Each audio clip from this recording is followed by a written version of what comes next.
कुरुक्षेत्र का मैदान उस समय पूर्णतः शांत था। जब पांडव और कौरव आमने सामने थे, पर वह शांति साधारण नहीं थी। वह तूफान से पहले का सन्नाटा था। सूर्य प्रचंड था, किंतु उसकी तपन भी मानो थकी हुई प्रतीत हो रही थी, जैसे प्रकृति स्वयं इस युद्ध से ऊब चुकी हो। दूर दूर तक केवल सेनाएं ही सेनाएं थीं। रथ, घोड़े, हाथी और उन पर सुसज्जित, मृत्यु को आमंत्रित करते वीर योद्धा। तभी पांडव सेना की ओर से एक युवक आगे बढ़ा। वह अभिमन्यु था। उसकी आंखों में बाल्य नहीं, अग्नि थी। उसने अपना शंख उठाया। एक क्षण के लिए वह ठहर गया। पीछे मुड़कर देखा, पांडवों का शिविर और दूर खड़ी अपनी माता सुभद्रा। उस एक दृष्टि में उसका पूरा जीवन समा गया। फिर शंखनाद हुआ। शंख की ध्वनि ने पूरी कुरुक्षेत्र भूमि को कंपा दिया।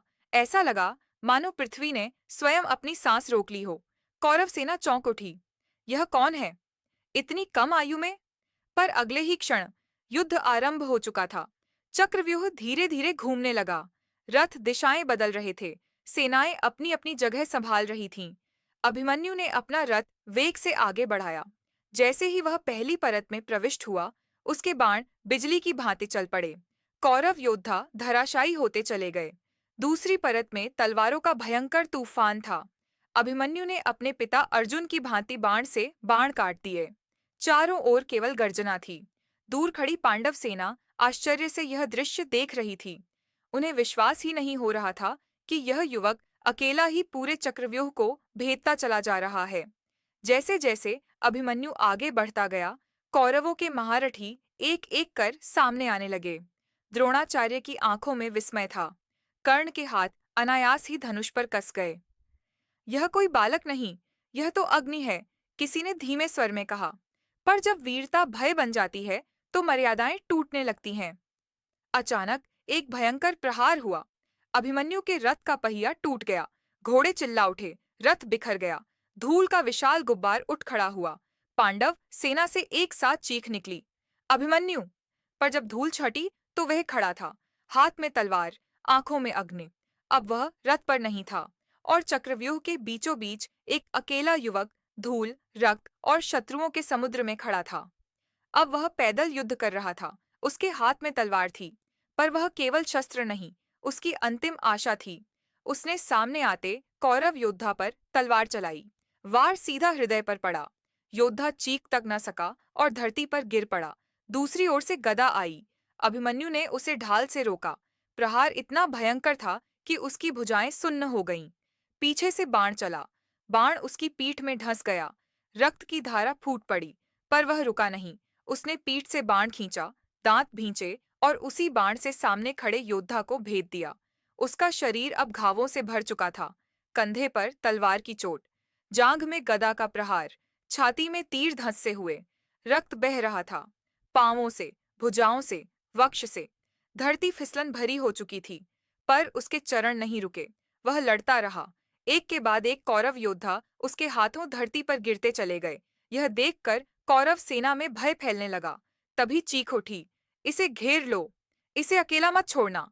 और उसी क्षण अधर्म ने जन्म लिया। एक नहीं, दो नहीं, 7 महारथी एक साथ उस पर टूट पड़े। पीछे से वार हुआ। किसी ने उसकी पीठ पर गदा दे मारी। वह लड़खड़ाया। बगल से बाण चला। बाण उसकी पसलियों में धंस गया। सामने से तलवार आई। उसकी ढाल टूट गई। फिर भी अभिमन्यु ने तलवार नहीं छोड़ी। उसने अंतिम शक्ति समेटी और सामने खड़े योद्धा पर वार किया। योद्धा गिर पड़ा, पर तभी किसी ने उसकी कलाई पर प्रहार किया। तलवार हाथ से छूट गई। अंततः उसका धनुष भी टूट चुका था। अब वह निहत्था था, निहत्था, पर झुका नहीं।